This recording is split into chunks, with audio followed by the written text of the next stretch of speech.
بسم اللہ الرحمن الرحیم، شروع اللہ کا نام لے کر جو بڑا مہربان نہایت رحم والا ہے۔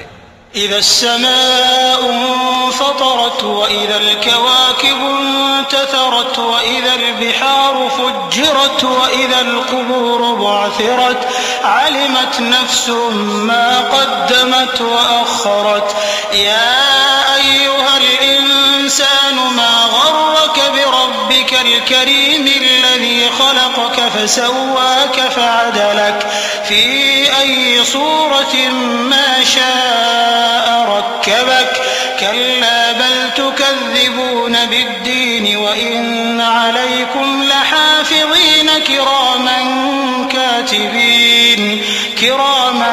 كاتبين يعلمون ما تفعلون۔ جب آسمان پھٹ جائے گا اور جب تارے جھڑ پڑیں گے اور جب سمندر ابل پڑیں گے اور جب قبریں اکھیڑ دی جائیں گی، تب ہر شخص معلوم کر لے گا کہ اس نے آگے کیا بھیجا تھا اور پیچھے کیا چھوڑا۔ اے انسان، تجھ کو اپنے رب کریم کے بارے میں کس چیز نے دھوکہ دیا؟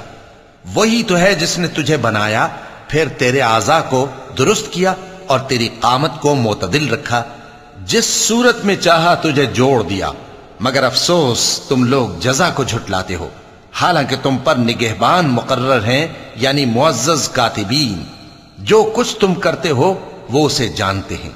ان الابرار لفی نعیم وان الفجار لفی جحیم یصلونها یوم الدین وما هم عنها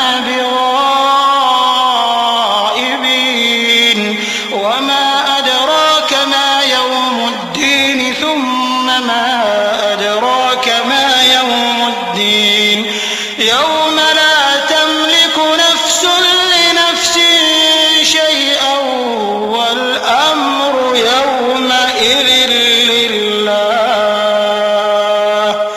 بے شک نیکوکار نعمتوں کی بہشت میں ہوں گے اور بدکردار دوزخ میں، یعنی جزا کے دن اس میں داخل ہوں گے اور اس سے چھپ نہیں سکیں گے۔ اور تمہیں کیا معلوم کہ جزا کا دن کیسا ہے؟ پھر تمہیں کیا معلوم کہ جزا کا دن کیسا ہے؟ جس روز کوئی کسی کے کچھ کام نہ آ سکے گا اور حکم اس روز اللہ ہی کا ہوگا۔